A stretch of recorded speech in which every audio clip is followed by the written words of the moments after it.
Então, pessoal, gostaria de dar boa tarde a todos, em nome da SoftSul e da BVK Advogados. Estamos iniciando mais um Acompanhe SoftSul. O nosso tema de hoje é o limbo previdenciário. O que fazer quando o funcionário necessita ser afastado do trabalho? Vamos estar conosco hoje para debatermos esse assunto as nossas palestrantes, a Keren Heloísa dos Santos, advogada pós-graduada em Direito Previdenciário, Direito Digital do Trabalho, Compliance Trabalhista, LGPD e coordenadora do Departamento Trabalhista da BVK Advogados. Também vai estar conosco a Bruna da Costa, advogada pós-graduada em Direito Previdenciário.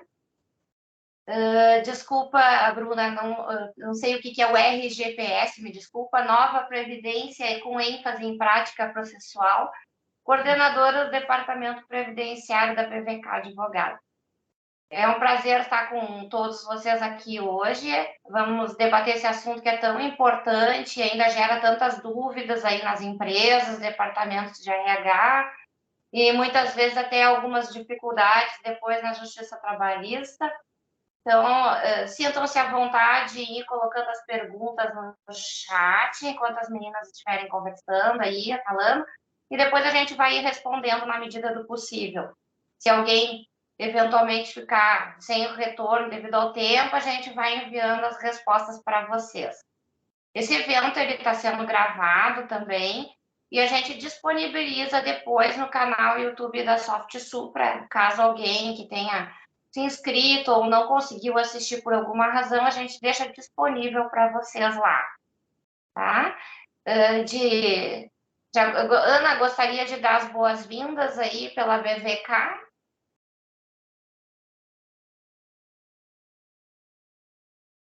Acho que ela não está. Então, meninas, já passo direto a palavra para vocês. O microfone de vocês está fechado. Podem fazer uso da palavra a partir de agora. Certo, nós vamos então, uma boa tarde a todos, né? É um prazer novamente estar aqui, né? Numa tarde, trazendo um pouco de conhecimento para vocês, né? Tentando auxiliar vocês, tirar algumas dúvidas, enfim, auxiliar vocês a seguirem um procedimento de forma mais correta, mais adequada. E até a colega, não sei se vocês já deu o compartilhamento de tela, já conseguem observar, verificar os slides? Sim. Sim? Certo. Então, o que fazer quando o funcionário necessita ser afastado do trabalho, né? Esse é um questionamento bastante recorrente quando ocorre, né, de uma empresa, de um empregado apresentar atestado para a empresa e bem dizer aquela ideia, né, de quem vai pagar, como que a gente vai resolver esse problema depois, né, de determinado período do atestado médico, a empresa ou a INSS que paga. A gente vai estar falando um pouco, vai ser um bate-papo, na verdade, eu e a doutora Bruna aqui. Vamos tentar trazer de forma simples, descomplicada, para que vocês entendam. Qualquer dúvida que vocês tiverem no decorrer, né, da nossa fala aqui, vocês já podem estar lançando perguntas ali no chat, ou também, se preferirem, ao final, né, a gente vai abrir um espaço para questionamentos. Então, fiquem à vontade e espero que a gente consiga, de certa forma, contribuir, né, para as empresas, enfim, a todos que nos assistem na tarde de hoje. Bom, então vamos começar. O que é o limbo previdenciário trabalhista? Como vocês podem ver aqui na tela, é uma situação no qual o empregado que teve seu contrato de trabalho suspenso em razão da concessão de um benefício previdenciário por incapacidade, ele obtém a alta pelo INSS sem obter, contudo, o mesmo reconhecimento da capacidade laborativa pelo seu empregador. Tá, o que significa isso? Quando um empregado, funcionário, ele possui um atestado médico que consta que ele precisa ser afastado por mais de 15 dias do seu ambiente de trabalho, via de regra, a partir do 16º, a gente acaba encaminhando ele ao INSS, para que então seja iniciado o requerimento de concessão de benefício de auxílio-doença. Bom, esse empregado, então, ele vai passar por uma perícia médica. Essa perícia médica é feita por um perito federal que vai avaliar a condição da doença e vai determinar um período de concessão de um benefício. Nesse período, como se trata por um atestado temporário, esse auxílio-doença, ele é um benefício de caráter temporário. Então, ele vai ter uma data de cessação. E aí, quando tem essa data de cessação, o que acontece? O empregado, se sentindo apto para trabalhar, ele vai acionar a empresa, né, e aí, via de regra, ele acaba passando por aquele exame médico, exame de retorno. E aí, o que acontece nessa situação hipotética? O médico do trabalho vai lá, avalia ele e o considera inapto. Então, assim, vocês conseguem ver que é realmente como o nome diz, é um limbo, é uma lacuna, em que do lado a gente tem o INSS dizendo que uma pessoa está capaz para trabalhar, que ela pode, sim, exercer as atividades habituais dela de trabalho, e do outro lado a gente tem a empresa, o médico do trabalho, dizendo não, fulaninho não pode retornar porque ele está incapaz ainda para trabalhar e eu não vou aceitar ele de volta. E aí, diante dessa situação, acaba surgindo N dúvidas, questionamentos de quem é a responsabilidade pelo pagamento, a empresa pode ser condenada, não pode, enfim. Isso é um assunto que pega tanto a parte previdenciária da concessão de benefícios, como também a parte trabalhista, né? E aí, agora eu passo um pouquinho mais a bola para a doutora Kellen, que vai tratar com vocês a questão da responsabilidade trabalhista. Exatamente. De quem é a responsabilidade pelo pagamento. Então, conforme a legislação, a empresa ela é responsável pelo pagamento dos 15 primeiros dias, tá? E a partir do 16º dia em diante é o INSS, tá? Na legislação previdenciária é expresso de que o funcionário, né, se ele tem alguma doença e essa doença ela se prolonga por mais, né, de 15 dias consecutivos, o INSS então ele é obrigado a conceder, né, o benefício ao empregado seletista que apresenta, né, esse eventual requerimento e apresenta eventual atestado médico. Porém, né, o que acontece? Que é o que a doutora Bruna comentou, a questão do limbo, né, do limbo previdenciário trabalhista. Nós temos diversas situações que podem decorrer da apresentação de um atestado, né? Primeiro, o INSS, então, deu a alta e o empregado, ele foi declarado inapto, né, pela empresa, e nesse caso, normalmente, quando o empregado, ele entende que ele está apto a retornar às suas atividades, e é o médico do trabalho que está dizendo que não, a empresa que não permite esse retorno, ele vai buscar, então, na esfera trabalhista depois, contra a empresa, esse período de lacuna que ele deixou de receber salários, que é a alta, desde a alta do benefício previdenciário até o efetivo retorno, onde a empresa, então, aceitou que ele retornasse às suas atividades. Esse período que ficou no limbo, normalmente o judiciário vem entendendo de que se há prova da negativa da empresa de receber esse empregado, mesmo que em razão de um atestado do médico do trabalho, aí sim a empresa está sendo condenada a pagar esse período, esse limbo, tá? E temos também o caso do indeferimento do benefício, quando o empregado ele ainda se sente inapto. Ele terminou o atestado médico dele, ele teve o indeferimento do benefício ou até a eventual prorrogação que ele venha pedir, ele ganhou um indeferimento do INSS.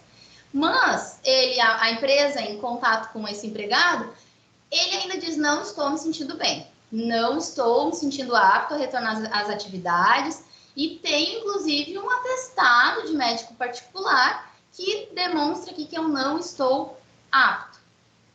Nesses casos, via de regra, ele vai buscar, então, o juízo federal, na Justiça Federal, e ingressar com uma ação previdenciária. Daqui seria uma ação para buscar esse benefício, né, contra o INSS. Em via de regra, a empresa, então, ela acaba não sendo responsável, não é obrigada a efetuar nenhum tipo de pagamento. E aí vamos deixar decidir, quem decidir vai ser o juiz federal, né, que vai, no caso, julgar aquela demanda previdenciária. E daí que eu trago para a empresa a questão, assim, da importância do monitoramento, né? muitas empresas acabam pecando nessa questão de monitorar. O empregado ele apresenta um atestado, vamos supor, de 30 dias, a empresa então vai pagar os 15 dias e a partir do 16º em diante é o INSS. Mas, né, acontece às vezes da perícia ocorrer posteriormente aos 30 dias, que eu já vou trazer um exemplo bem tentado de forma mais didática possível para que vocês consigam nos compreender, né? E é o que acontece na prática, porque demora muito o trâmite junto ao INSS, na via administrativa, é demorado. Então, a empresa acaba deixando esse empregado e aguardando quando ele vá fazer um novo contato. Aí que eu peço atenção de vocês e o que eu oriento? Que as empresas acompanhem de perto esse colaborador. Então, apresentou um atestado médico de 30 dias, tá? É um exemplo que a gente traz aqui numa forma de linha do tempo para que vocês consigam acompanhar bem o raciocínio e o exemplo. Ele apresentou 30 dias de atestado, então os 15 primeiros dias a empresa vai pagar, do 16º ao 30º dia o INSS vai pagar desse atestado, só que acontece que no 16º dia ali, o empregado ou a empresa, enfim, fizeram um encaminhamento para requerer o benefício junto ao INSS. E o que aconteceu? A perícia ficou agendada lá adiante, lá para o 40º dia. Ou seja, já vai ter terminado, né, os 30 dias de atestado. E ele vai passar por uma perícia médica lá no 40º dia. Como é que proceder? Como é que fica esse período entre o término do atestado, do 30º dia... Economizamos R$5 hoje já. E o 40º dia. Como que fica esse período de atestado médico, né? Sem atestado médico, né? Perdão. Do 30º ao 40º dia, a empresa até antes de concluir, antes de chegar no 30º dia, a empresa já deve contatar o empregado. E aí, fulano, como é que tu tá se sentindo? Se sente apto a retornar nesse 31º dia, vamos supor, se sente apto a retornar, como é que tu estás? Ah, me sinto super bem, eu quero voltar a trabalhar, mas acontece que a minha perícia ainda não saiu. Tá, ok, então você pode ir até o médico que lhe concedeu esse atestado de 30 dias e conseguir uma alta desse médico particular, enfim, que te avaliou? É possível. Por que eu falo isso? Por que eu oriento que se peça dessa forma para o colaborador? Porque o médico do trabalho, eles vêm exigindo esse respaldo, né, do médico particular. Por quê? Nesse momento, tá tudo certo, né? Todo mundo é amigo, entre empresa e empregado, tá tudo certo. E aí ele vai, vamos supor, o médico do trabalho vai dar a alta e ele vai retornar. Só que acontece que lá no 40º dia, na perícia que ele realizar, o perito lá do INSS vai dizer: eu acho que tu não só vai ganhar os 30 dias, como eu vou te conceder o benefício até o 40º dia agora. E aí? E ele trabalhou. Então, assim, a gente precisa ter um documento, né? Se não conseguiu o atestado, vamos supor, não conseguiu o atestado do médico particular e o médico do trabalho aceitou examinar ele, o retorno dele. Então, um documento a próprio punho desse empregado dizendo: me sinto apto ao retorno às atividades e irei apenas realizar a perícia no dia tal, que é relativo aos 15 dias, né, no caso do 16º ao 30º dia, para a percepção desse benefício, mas estou apto e quero voltar. Né? Essa é uma situação e seria a forma mais correta para a gente se resguardar enquanto empresa, de lá na frente ele não alegar no judiciário trabalhista de que foi obrigado a trabalhar mesmo antes de passar por uma perícia, né, junto ao INSS, que foi obrigado a trabalhar estando inapto. Exatamente. Exato. Assim, o que a Kellen explica muito, e acho que é muito importante a gente evidenciar, é a questão do monitoramento da empresa. Não é, assim, uma obrigação da empresa, mas é uma ação que visa, assim, terminar com os problemas lá na frente, vamos dizer. E aí tem que estar o médico do trabalho muito alinhado nisso, para ter um respaldo legal do médico particular, para a gente evitar problemas para a empresa, porque, sob o ponto de vista previdenciário, para o segurado, que é o funcionário, apesar dele ser funcionário da empresa, ele também é segurado do INSS, ele tem direitos quanto à percepção do benefício. A questão dele voltar para trabalhar e ser considerado inapto nesses 10 dias ali do 30º, 30, do 30º dia até o 40º dia. Esses 10 dias ali de diferença, o perito federal ou o perito lá do INSS disser que ele está incapaz, a volta do trabalho dele não interfere em nada, ele vai receber benefício igual.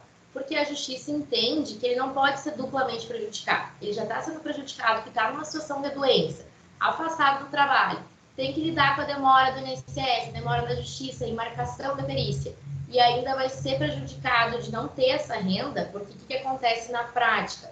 A empresa vai pagar os 15 primeiros dias, e aí o 16º a carga do INSS, mas é a carga do INSS depois da perícia. Quando a perícia fica lá na frente, na prática, esse funcionário vai ficar sem renda nesse período. Ele vai sim receber esse benefício, mas ele vai receber no futuro de forma retroativa. Então, quando ele se vê ali esperando a perícia e ele vai ter que voltar a trabalhar pela necessidade de ter uma renda, a Justiça Federal entende que não tem problema nenhum. Ele pode voltar para trabalhar e receber benefício. Só que para a empresa isso pode sim gerar reflexos bem graves, né? Exatamente. Até, inclusive, além desse exemplo prático, né, que a gente traz, ele se sentir apto, querer retornar, pode acontecer de a empresa fazer um contato com esse empregado e ele dizer não, apesar de eu ter esse atestado de 30 dias, eu ainda não me sinto bem, eu não estou apto a retornar, inclusive já procurei um médico novamente, eu tenho um novo atestado. Então, esse monitoramento, esse acompanhamento vai trazer respaldo legal para a empresa também manter a documentação em dia, corretamente, né, para que esse atestado seja na sequência, de fato, do término do 30º dia. Então, a partir daí, apresentou o atestado esse primeiro de 30 dias, então, o empregado vai apresentar um novo atestado, vamos supor, de mais 20 dias, e a empresa, então, vai ter esse respaldo de que, de fato, é o empregado que não quer retornar e que ele ainda se sente incapaz, inapto ao retorno, e, obviamente, não se agenda nem exame médico de retorno, porque foi apresentado um novo atestado médico. E daí é o que a gente estava conversando até, né, Bruna? Que na perícia, nesse mesmo exemplo hipotético, no 40º dia, ele vai apresentar o atestado de 30 dias e mais esse de 20 dias. E aí, então, nessa perícia, o médico já vai avaliar se ele continua mesmo incapaz para mais 10 dias à frente, né? Então, porque 10 já chegou, né, até a data da perícia. Então, é possível levar outros atestados que comprovam, então, a efetiva incapacidade dele, né? E aí a gente também tem outras dúvidas que as empresas questionam quanto ao procedimento de afastamento, né? O agendamento dessa perícia. Quem que é o responsável por agendar essa perícia?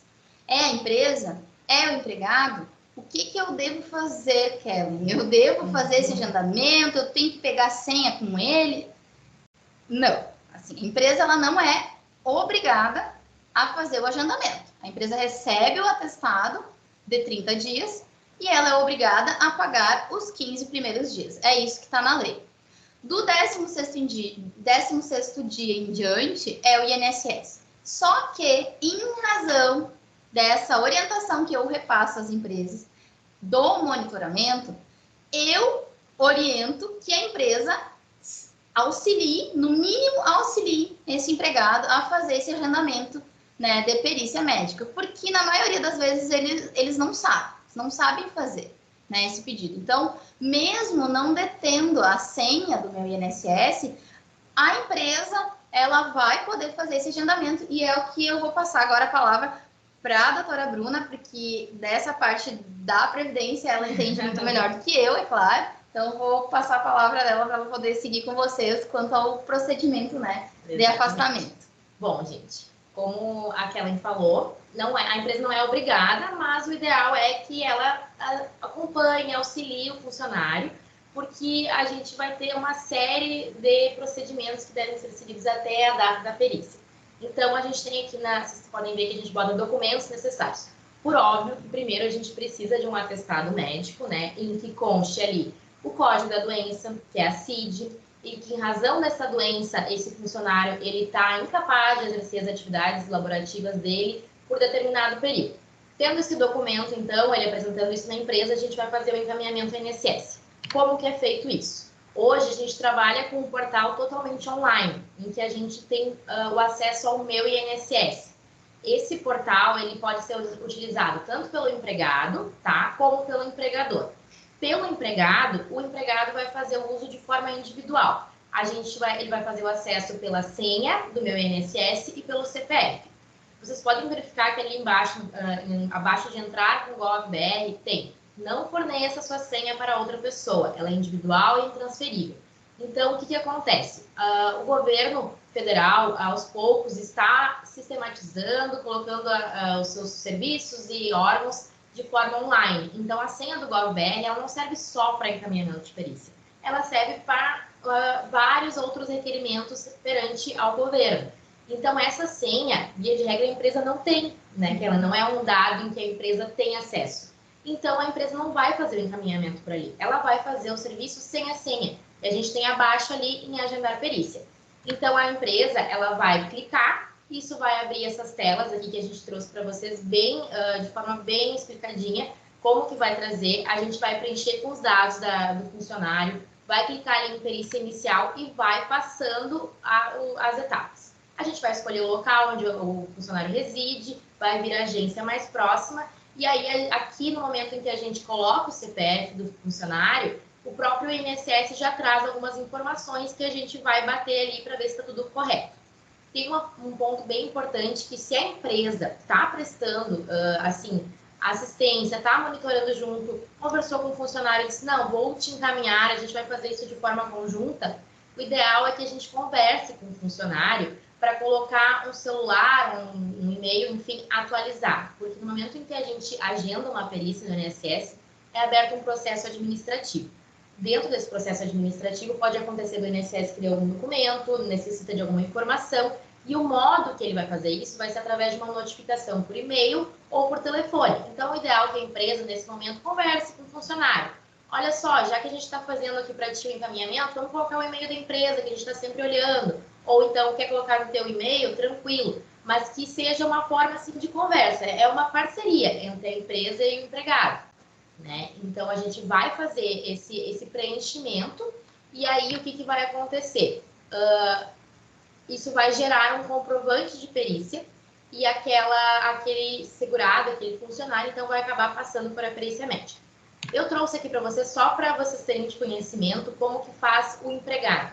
O empregado, diferente da empresa, ele vai acessar com a senha e o CPF, vai entrar no portal do Meu INSS, que é essa tela aqui, a princípio, que aparece, vai entrar em novo pedido, vai selecionar a perícia médica e vai continuar o passo a passo que tem no site, é bem autoexplicativo. De igual forma, vai pedir dados dele, vai pedir dados da empresa, tá? Ele vai fornecer esses dados e isso vai ser agendada a perícia. A perícia não é o segurado, o empregado ou a empresa que escolhe a data. Depende da data que estiver disponível na agência do INSS, o que muitas vezes acontece de ser lá depois do atestado, e é isso que a gente conversou antes, né?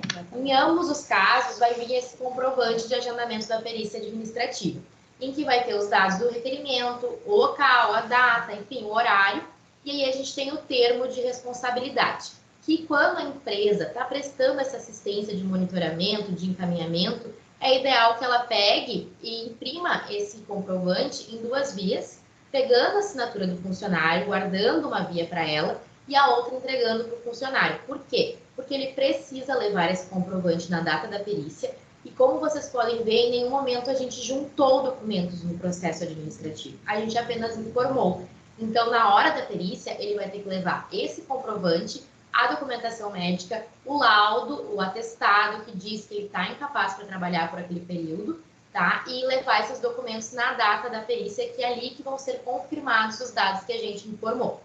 E, inclusive, nessa perícia é também eventual atestado posterior que ele venha receber, Exatamente. né? Que nem eu comentei antes. Então, é nessa mesma perícia, porque não há necessidade de uma nova abertura, um novo pedido, porque o próprio INSS vai avaliar a condição dele, como ele está se sentindo no momento da perícia, Isso, né? Então, exatamente. e ele levando o atestado que gerou esse pedido inicial de perícia, também um outro atestado que ele ainda se sente inapto, né? Vai ser avaliado tudo no momento esse da perícia. Isso, a gente sempre, assim, sugere que o segurado, o empregado, ele leve toda a documentação médica que tiver, porque é exatamente isso que o perito vai avaliar. Ele vai avaliar desde o início até o momento atual e futuramente também, porque ele é obrigado a fixar a data de início e a data de término desse benefício quando ele é um benefício temporário.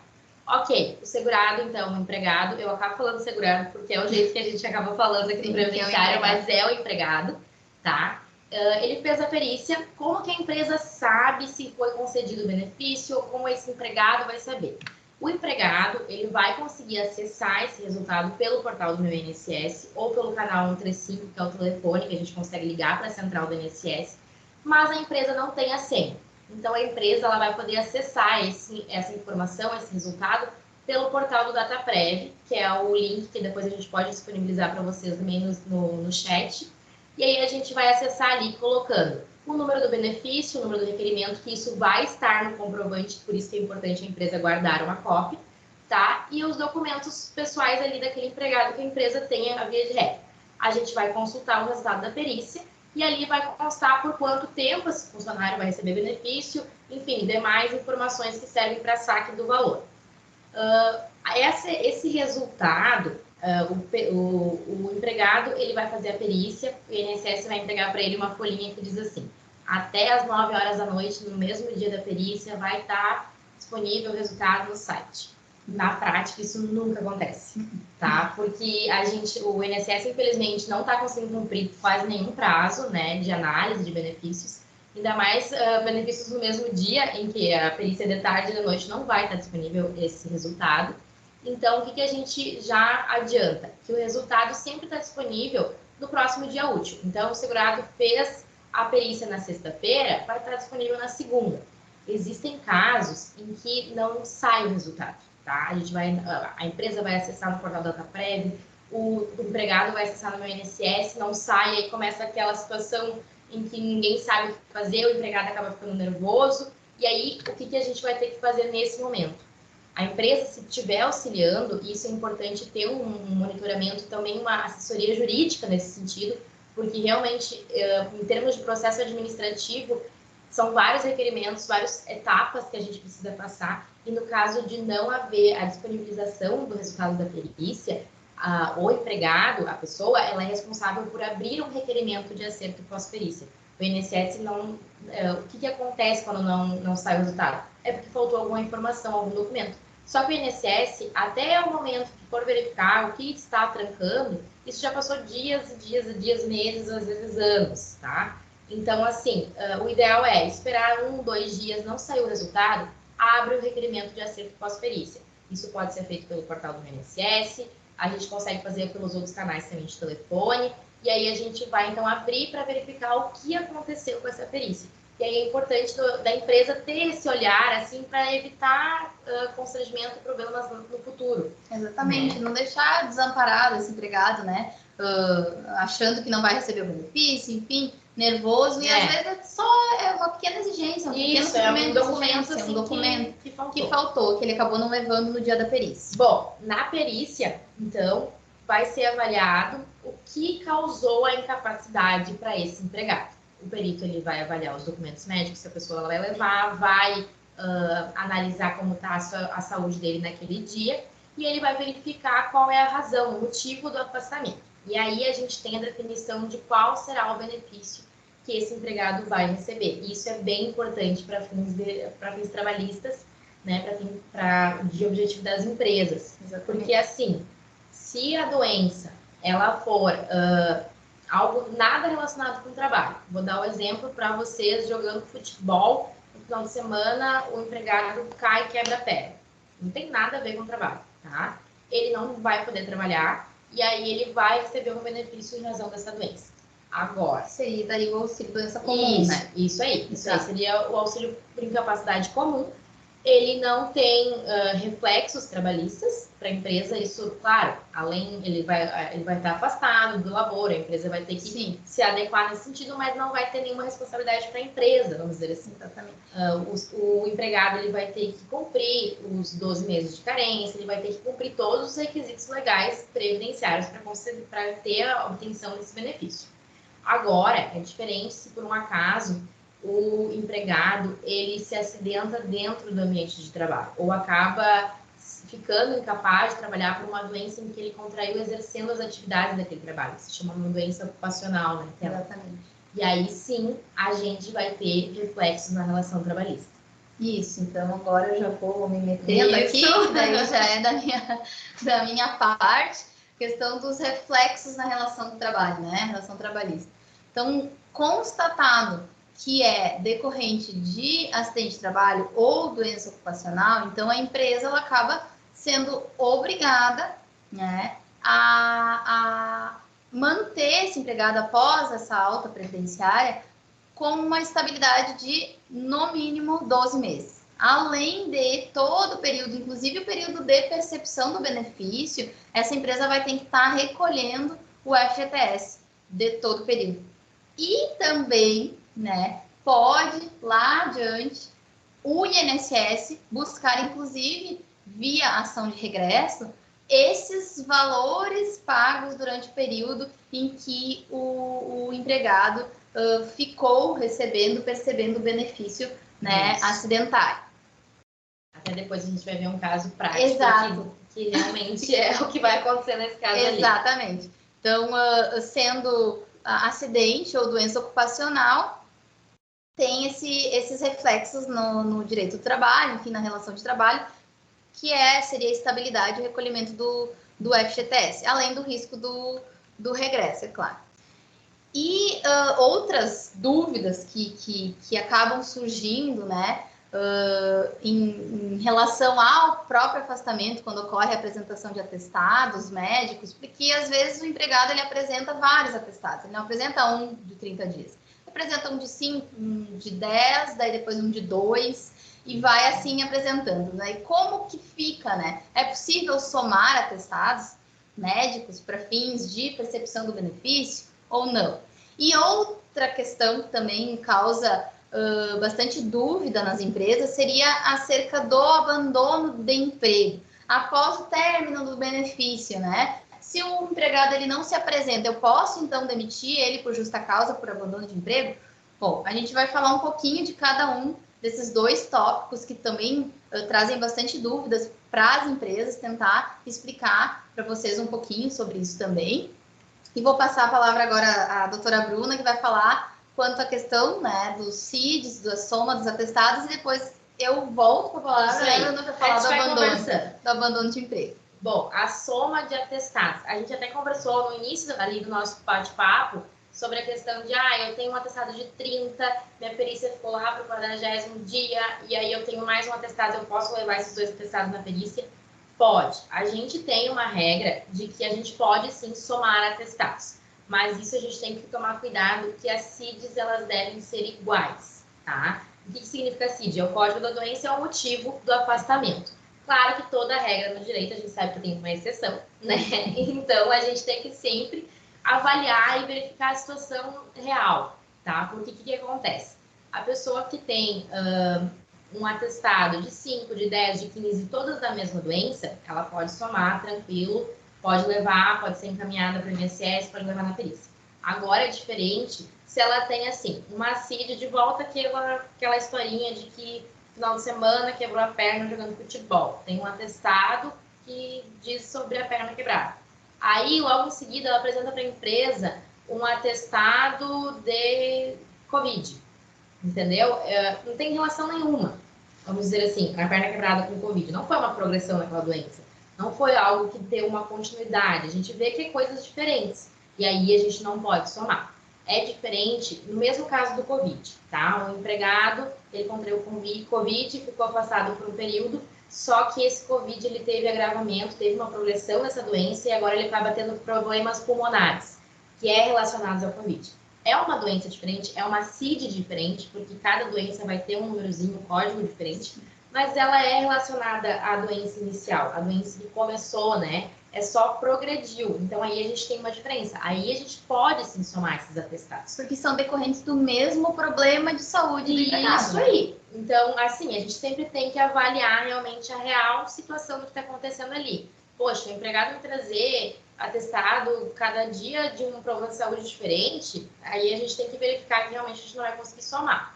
E outro ponto que é bem legal, é bem importante sob o ponto de vista da empresa, que a gente resolveu trazer, que é o decreto 3048, que é o decreto que regulamenta os benefícios da Previdência Social.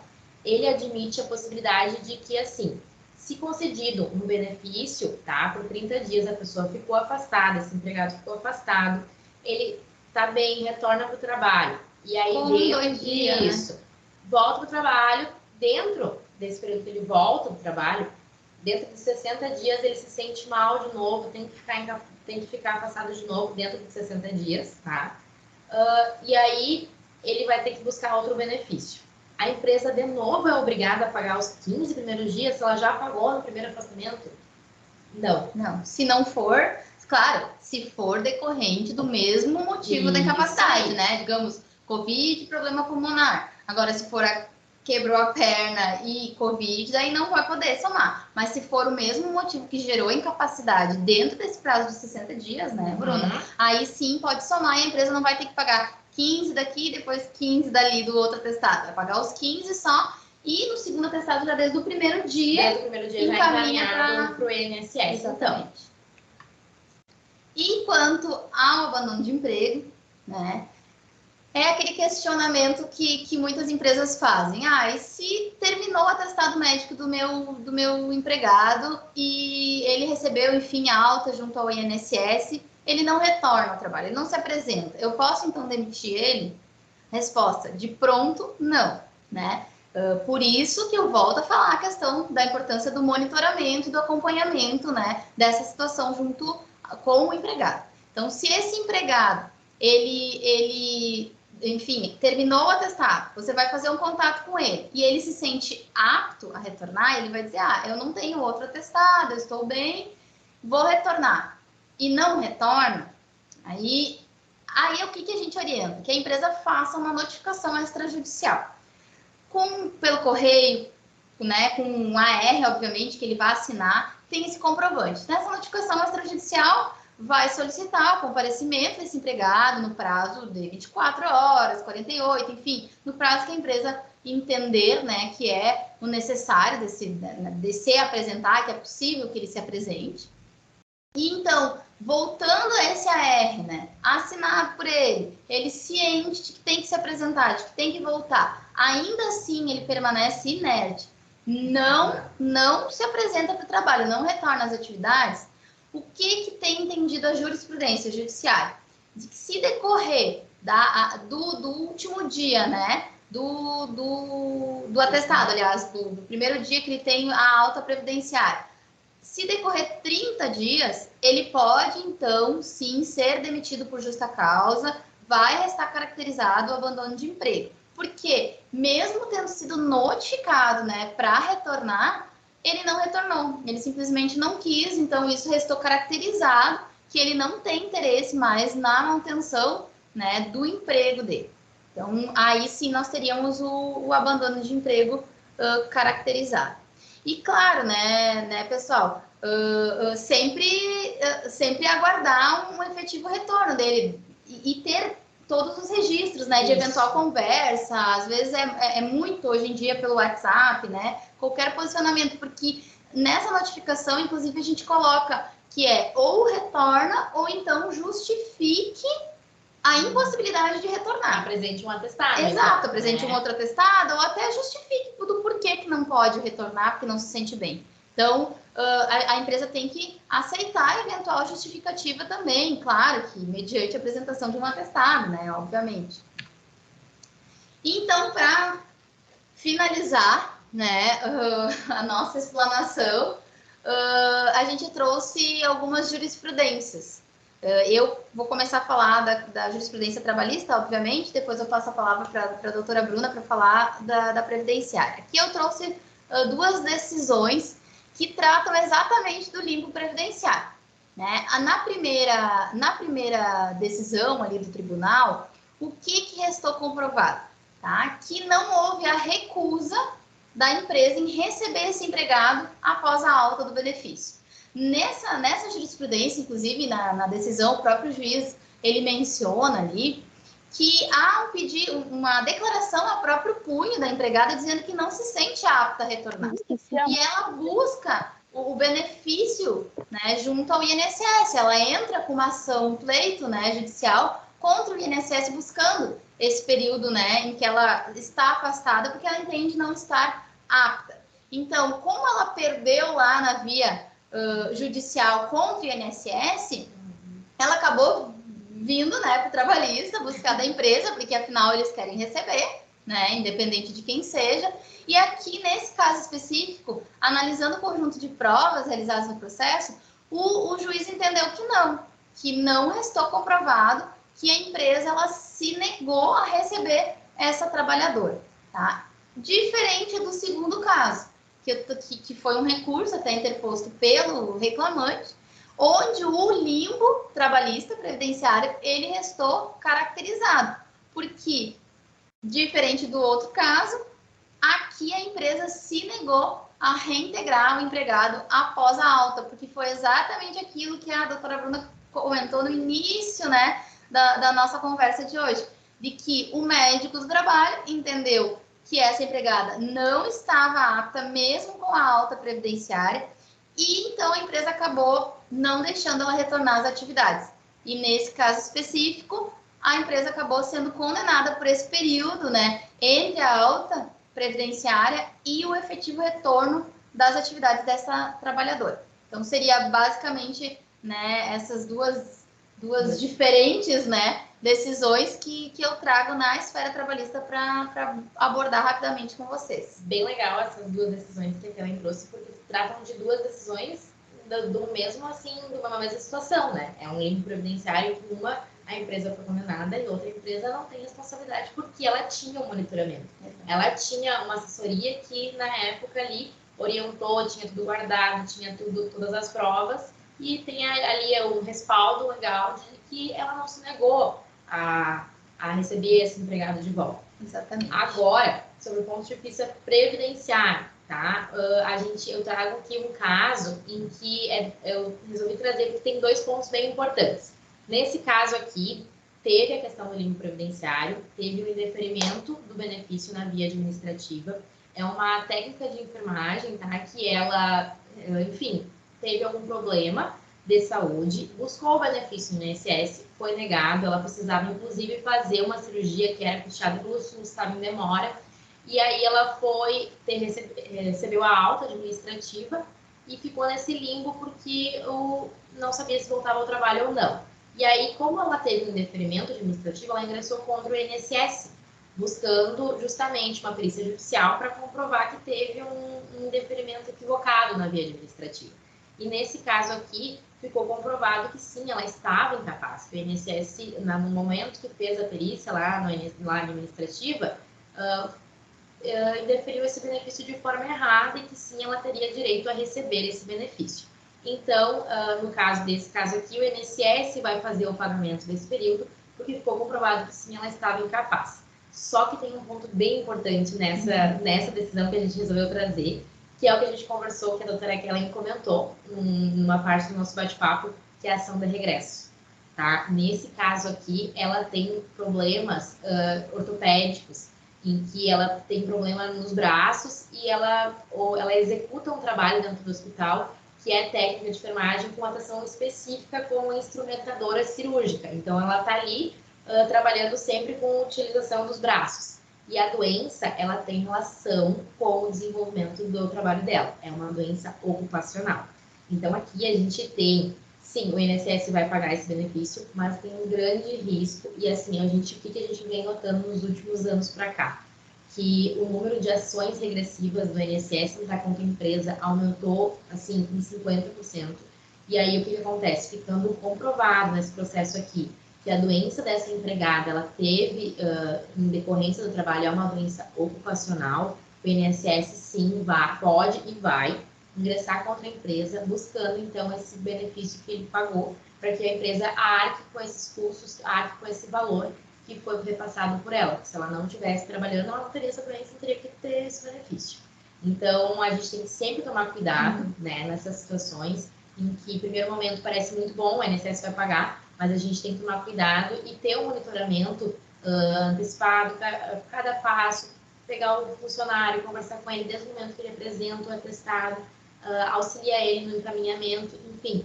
Faz essa assessoria que eu acho que evita grandes problemas, ter todo esse monitoramento, né, Bruna? Ter todo esse acompanhamento que a gente frisa aqui e fala, né, da importância. Inclusive, assim, a própria empresa já sabia, né? Pelo primeiro atestado apresentado, ela já sabia que o problema era nos braços, né? E ela era a instrumentadora. Então, já sabendo disso, cabe à empresa um cuidado ainda maior de prestar todo o auxílio, né? Será que essa cirurgia que ela precisa fazer e está guardando o SUS, se ela fizer logo, vai recuperar total? Ou eu deixo ela pelo SUS, porque afinal, né, não vou arcar com valores e corro risco lá na frente de, né, ter daqui a pouco uma pensão vitalícia por uma incapacidade parcial ou permanente, né, dessa trabalhadora. Então, é sempre importante acompanhar também a causa, né, da doença. Não necessariamente não ocorreu nenhum acidente típico direto ali na empresa, que eu não tenho que ter um cuidado, um zelo maior, né? Aconteceu algum problema que está relacionado com as atividades que essa trabalhadora vem desempenhando para a empresa, aí tem que dar uma atenção, exato, dar uma atenção bem especial para esse caso, para evitar, né, um agravamento maior, tentar prestar o maior auxílio de imediato para essa trabalhadora, exatamente, até para evitar um problema futuro maior, daqui a pouco um dano, né, moral lá na frente, que a empresa não fez nada e sabia que era uma doença ocupacional desde o início, nessa linha mais ou menos, né? Isso aí. Então seria isso, né, pessoal? A gente agradece a atenção de todos vocês, a gente espera, né, que tenha conseguido contribuir um pouco, né, agregar um pouco o conhecimento de todos que estão aqui presentes. E a gente vai abrir agora um espaço para eventuais questionamentos que vocês tenham, né? Fiquem bem à vontade. Obrigada, Kelly. Obrigada, Bruna. A gente tem duas perguntas aqui no chat, sim. Né? Uma é do Valdir, né, que colocou: se nesse período entre o retorno e a perícia o trabalhador sofrer um acidente de trabalho, como ficaria a situação? E da empresa? Né? E a situação da empresa nesse caso? Tá, então já quero, de acidente de trabalho, eu já vou pulando aqui na frente da doutora Bruna para responder. O que acontece? Esse, digamos ali, tá ali aguardando, né? Retornou, trabalhou e tá aguardando ainda a perícia, que é o típico exemplo que o Valdir trouxe. Aquela perícia que ele vai fazer, ele vai receber aquele atestado já apresentado a partir do 16º dia em diante do INSS, porque é aquele motivo, enfim, que não tem, hipoteticamente, né, Valdir, não tem uma relação com o trabalho. Mas nesse período de 10, 15 dias, enfim, entre, né, o retorno dele e a perícia, ele sofreu um acidente de trabalho, bom, daí teremos, se for grave e tiver um atestado médico de afastamento superior a 15 dias, né? Aí sim vai ter que fazer um novo requerimento de benefício, né? Junto ao INSS, porque são situações totalmente distintas, né? Então vai fazer uma abertura, né, de um novo requerimento. E, claro, nessa própria perícia que vai levar a documentação relativa à doença, ao problema que ele tinha, já vai levar também, claro, vai ter a perícia lá na frente, mas já dá, acredito que já dá, para levar junto. O pessoal vai estar incapaz. Exatamente, e pelo acidente. Vai ser duas coisas, só que nesse segundo caso, o INSS ele não vai pagar desde o primeiro dia, ele vai pagar do segundo atestado, vai pagar aquele atestado, os dias que que ele é responsável, e desse segundo atestado, por ser diferente situação e por ser, né, de acidente de trabalho, ele vai pagar, a empresa vai ter que pagar os 15 primeiros dias também, e ele vai ter que pagar do 16º em diante, e vai ter todos aqueles reflexos que a gente comentou, né? A empresa desse segundo período de benefício vai ter que continuar pagando o FGTS, né, independente do período de afastamento, e também vai ter depois a estabilidade provisória de 12 meses, para que esse empregado ele permaneça, não pode ser demitido, né, da empresa. Não sei se sanei a dúvida, Valdir, mas a princípio seria isso. Temos aqui uma pergunta da Vivian, que colocou o seguinte: e quando o médico não informa o CID, como fica a questão de sigilo médico versus obrigação dessa informação para o benefício? A empresa pode exigir o CID? Bom, Vivian, bem legal o teu questionamento, porque a gente sabe que o atestado, ele não é obrigado a constar a CID ali, né? O paciente tem que autorizar a CID estar nesse documento. Só que a gente tem que pensar que percepção de benefício, a gente tem que preencher diversos requisitos, não só a questão da incapacidade. Claro que a incapacidade, ela é o principal ensejador, o principal motivo desse benefício. O empregado, o segurado, ele precisa comprovar que ele está incapaz de exercer essa atividade de trabalho. Então, é por óbvio que é do interesse dele que esteja a CID do documento. Claro que ele pode optar por não colocar a CID para ficar afastado do trabalho. E aí a gente vai ter uma relação mais trabalhista. Mas no caso de concessão de benefício, é do interesse daquele segurado receber o benefício. Então, por óbvio que ele deve sim levar a CID. Se ele apresentar um atestado lá de 45 dias sem CID, o médico perito do INSS e federal, ele vai dizer, bom, ok, tu está afastado, mas eu não tenho condições de te avaliar, né, de saber o real motivo desse afastamento, eu não tenho como te dar, conceder um benefício.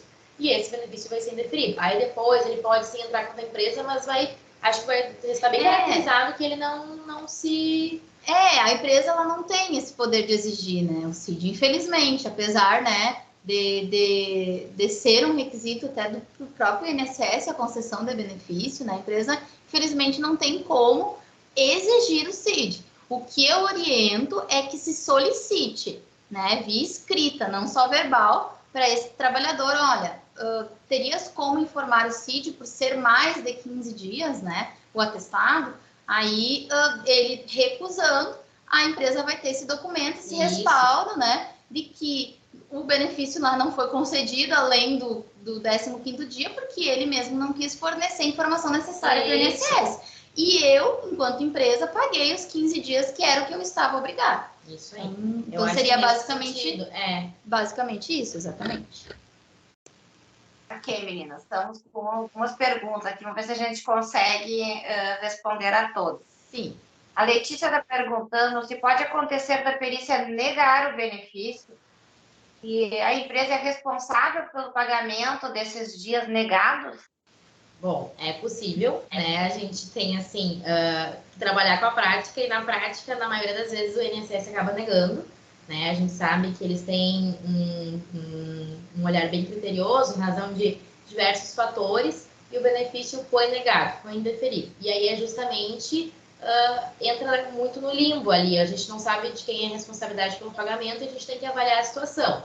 Se a pessoa realmente ela se sente incapaz de trabalhar, ela não se sente bem, ela não concorda com esse indeferimento do INSS, ela deve então contatar um advogado, um profissional da área, e ingressar com pedido judicial contra o INSS, para que ela então comprove na via judicial que realmente ela está incapaz, que ela possui essa doença, que ela não tem possibilidade de retornar ao trabalho. Ela vai passar por uma perícia judicial e ali, então, ela vai tentar comprovar que esse indeferimento ele foi equivocado. E nesse caso, daí, a empresa, né, do segundo questionamento, a empresa é responsável pelo pagamento desses dias negados? Nesse exemplo que a Bruna deu, não. Por quê? Porque a empresa vai ter uma declaração, daí é aquela questão de novo que eu volto, do monitoramento, né? a empresa vai ter uma declaração dela, apresentando que não se sente apta ao retorno, vai ter um outro atestado médico, ou vai ter atestado médico daquele período. Então, se ela não ganhou lá na via administrativa, ela vai entrar na via judicial contra o INSS. E se, claro, o perito médico entender que ela está inapta, ela vai ganhar o benefício. Mas pode acontecer, né, Bruna? Do INSS, o perito lá do judicial, né? entender que ela não está inapta, que ela está apta. Bom, daí foi também a empresa que assumiu... A empregada que assumiu os riscos dessa, alegação de inaptidão. Então, não vai restar comprovada a recusa da empresa em receber ela. Então, a empresa... Aquele caso que tu mostrou. Exatamente. E daí não vai provar que a recusa da empresa e automaticamente a empresa não vai ser condenada pelo pagamento desses dias. Temos aqui uma pergunta da Rosana. Boa noite. O empregado se afastou do INSS. Se o empregado se afastou do INSS e deu entrada na prorrogação e essa for negada, quem paga pela demora dessa perícia que foi negada? A empresa ou o INSS? Bom, depende da situação seguinte. A prorrogação, né, a gente tem uma situação em que tem a data próxima de terminar esse benefício, aquele empregado, ele não se sente apto a retornar ao trabalho, ele pede a prorrogação desse benefício perante o INSS. E aí, a perícia pode, muitas vezes na prática acontece, de ser marcada lá um mês para frente. Se esse empregado, ele possui um atestado médico, do médico particular, de que ele ainda continua incapaz nesse período, ele vai ficar aguardando essa perícia, no momento que ele fizer a perícia, vai ser avaliado se sim tem a possibilidade ou não de prorrogar esse benefício. Agora, se ele não tem mais atestado, ele pediu a prorrogação, a perícia ficou lá para daqui a um mês, mas entre esse período ele acaba se sentindo melhor, conversa com a empresa e aí tem a possibilidade da gente ter o exame de retorno, né? E aí sim verificar, conversar com o empregado e aí se a empresa decidir que o empregado volte a trabalhar, que tenha um respaldo em uma alta pelo médico particular, vamos dizer assim, de que ele se sente apto, ou então, como a doutora Kellen falou, um comprovante de próprio punho, que ele coloque em uma declaração que ele se sente apto para retornar. A gente sempre tem que avaliar que esses períodos, eles nunca têm uma resposta certa de quem é a responsabilidade. Depende muito da situação. A gente sempre tem que analisar o caso real, assim, o que a pessoa está realmente incapaz, ou ela está nesse período ali só aguardando a perícia, mas ela está bem, ela pode trabalhar. A gente sempre tem que ter um olhar, e aí surge a necessidade, a importância do monitoramento, eu acho também da assessoria jurídica também nessa empresa, né? Porque naquele momento ali parece que é um problema comum, só que isso depois pode virar uma bola de neve lá na frente. Tanto questão trabalhista, quanto depois uma ação de regresso do INSS contra a empresa, enfim, pode dar danos bem grandes para a empresa. Isso, e até pontuando a questão ali, empresa ou INSS, né, perícia negada, empresa ou INSS paga, daí é bem o que a Bruna comentou, depende da aptidão dele se sentir apto, empregado, ou dele não se sentir apto, depende dos atestados, se ele apresentou outro atestado ou se ele não apresentou nenhum atestado, né, vai depender muito do caso concreto. Via de regra, a empresa ela vai ser só condenada se ela se recusou a receber esse empregado e ele se sente apto ao retorno. Via de regra, é assim que a empresa precisa entender e levar, né, para o dia a dia essa regra. Mas, claro, toda regra tem exceção e aí a gente precisa de toda essa análise. Obrigada. Temos aqui uma pergunta, desculpa se eu errar a pronúncia, Geisel. Em uma situação em que o colaborador, após o término do atestado de 30 dias, opta em retornar às atividades por sentir-se bem, antes mesmo de passar pela perícia que vai ocorrer no 40º dia, contudo, o perito entende uma necessidade maior de afastamento, concedendo não somente os 30 dias, e sim 40 ou mais. Como fica essa situação, visto que o colaborador havia retornado às atividades? Esse é um exemplo bem do que a gente, bem parecido com o que a gente trouxe, né? Então, se... Oi? Vou voltar ali para a gente conseguir conversar. Isso, tá.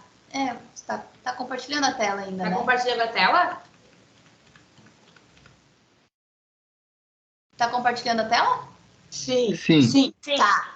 Esse é um exemplo esse questionamento é bem semelhante ao exemplo que a gente trouxe aqui para vocês. Então, ele apresentou um atestado de 30 dias, 15 dias a empresa paga, do 16º ao 30º dia, o INSS vai pagar. E a perícia ficou lá para o 40º dia. Contudo, menos, daí pelo que eu entendi aqui, contudo, mesmo antes do 30º, né? Ele opta em retornar por se sentir bem. Isso seria antes, deixa eu ver, vou acompanhar aqui a questão. Opta em retornar à cidade por se sentir bem, antes mesmo de passar pela perícia do 40º dia. Então, assim, se sentiu apto aqui, correto, Gesiel? Me corrige se eu não entendi o teu questionamento. É entre o 30º e o 40º, isso? Antes de correr a perícia. Tá, vamos lá. Isso, entre o 30º e o 40º, certo.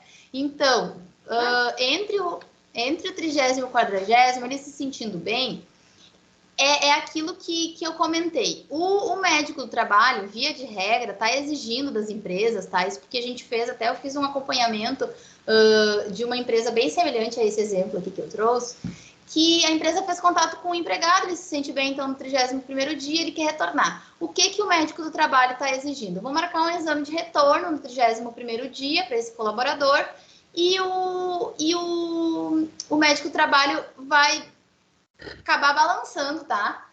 Em dar um ok para ele retornar às atividades porque a perícia ainda não ocorreu. O que esse médico do trabalho vem exigindo? Que esse empregado apresente um atestado médico de alta.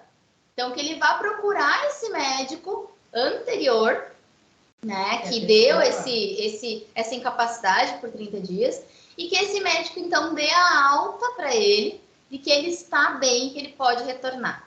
E aí, apresentando esse atestado particular, o médico do trabalho, via de regra, dá também a alta, né, apto no exame de retorno. Mas, muitas vezes, não é possível. A gente sabe, a maioria é atendido pelo SUS, enfim, demora, postinho, não consegue, às vezes, o mesmo médico. Então, também enfrenta esse período. Daí, o que eu oriento a empresa? Que solicite, então, desse empregado, que ele apresente a próprio punho um documento escrito de que se sente apto ao retorno, né, das atividades, porque já está bem, a perícia lá, e que sabe, está ciente que a perícia é só lá no 40º dia, mas que ele está bem e quer retornar. E a empresa guarda esse documento para, se no futuro ele alegar que ele não estava bem, né? Ele apresentou esse documento a próprio punho e ele também passou, aí cabe à empresa fazer determinada exigência, né, para o médico do trabalho que avalie ele e que dê também a alta. Então, você vai ter o documento a próprio punho e o exame do médico do trabalho respaldando, né, de que ele está apto ao retorno. E, seguindo, então, no seu questionamento, contudo, o perito entende uma necessidade maior de afastamento, não só dando os 30, mas dando 40 ou mais. Aí é aquela questão, ele se sentia apto. Eu particularmente entendo que a empresa não vai ser responsabilizada porque vai ter esse respaldo, essa documentação. É claro que eu não tenho como garantir que o judiciário não vai interpretar de outra forma, mas tendo essa documentação, a empresa já consegue se resguardar de eventual alegação futura dele. Fui obrigada a trabalhar mesmo não estando me sentindo bem. Então, por que tu apresentou o próprio punho? Tu passou também pelo exame do médico do trabalho? Então, pode acontecer sim, é o exemplo até que a Bruna comentou, de dar 40 ou mais, no 40º ou além, né? Isso, o atestado. E ele vai receber o benefício, vai receber da empresa dos dias que trabalhou e o benefício porque o INSS entendeu que ele estava ainda inapto, né? E a justiça tem um entendimento bem grande no sentido de que ele voltou a trabalhar porque estava precisando da renda, vamos dizer assim. Isso, né? por necessidade. E aí ele não pode ser prejudicado e não receber o benefício. Então, pelo ponto de vista do empregado, ele vai receber. Não vai ter nada. E da empresa, entendo que não vai ter um problema. É claro, né, gente? Só se está comprovado, de repente, lá adiante, numa audiência de instrução por prova testemunhal de que esse empregado foi coagido a assinar, né, uma declaração dizendo que estava apto, quando na verdade não estava. Mas, via de regra, a empresa não vai sofrer nenhuma penalidade em razão disso. Temos aqui uma última perguntinha, porque o nosso horário já estourou um pouquinho.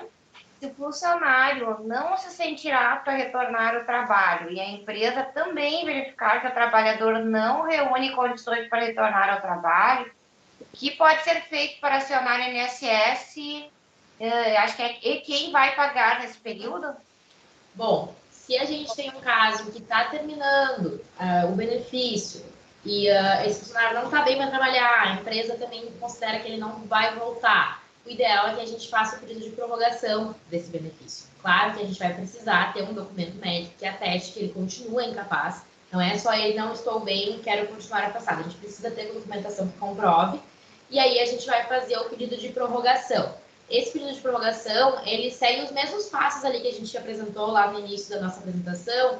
A empresa pode fazer sem senha, o empregado pode fazer através do INSS. Só que a gente tem que tomar cuidado no prazo para que esse benefício seja estendido.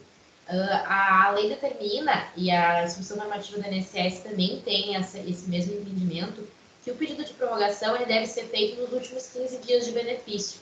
Tá? Então, a gente tem que cuidar isso. A gente pode fazer até o último dia de benefício, vamos dizer que a data de cessação do benefício seja hoje, dia 14. A gente pode sim fazer hoje, mas a gente não pode deixar para fazer amanhã, vamos dizer assim. Por quê? Se eu fizer amanhã, já perdi o prazo, tá? E aí vai ser um novo requerimento. Ao contrário do que eu disse, termina hoje, dia 14, só que eu perdi o prazo e eu vou fazer um novo pedido só lá no dia 22.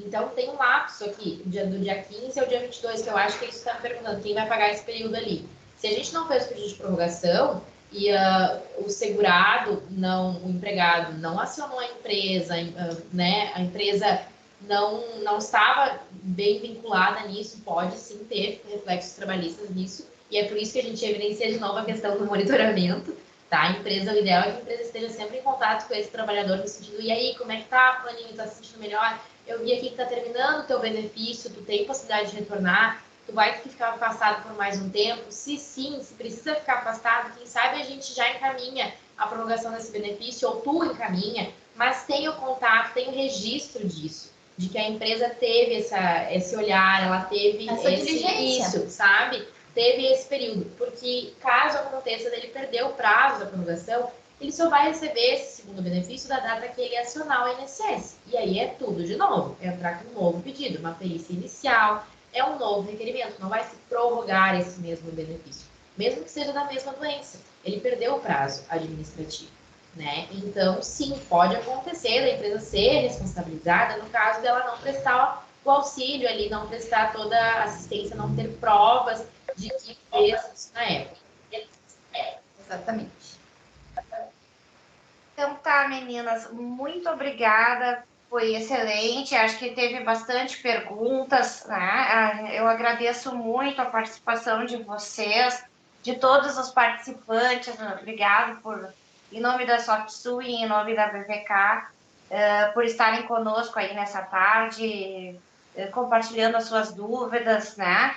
A gente está sempre à disposição de todos. A BVK responde dúvidas aqui dos nossos filiados periodicamente, basta que vocês façam um agendamento. Então, assim, estamos sempre à disposição. Muito obrigado. Espero que vocês tenham gostado. E no mês que vem temos mais uma edição do Acompanhe. Meninas, quiserem se despedir. Certo, muito obrigada, agradeço a atenção e novamente espero, né, que a tarde tenha sido produtiva, né, que tenham conseguido acompanhar também, né, as nossas explicações, os raciocínios aqui. A gente tentou trazer, né, de forma descomplicada, mais simples possível, não trazer questões de forma muito técnica, né, e enfim, espero que vocês tenham gostado e a gente segue sempre à disposição, né, para atender a todos. É isso aí, gente. Muito obrigada. Obrigada. Não é fácil ganhar toda essa burocracia, ainda bem que temos vocês. Então tá. Até o próximo encontro. Até o próximo encontro. Até mais.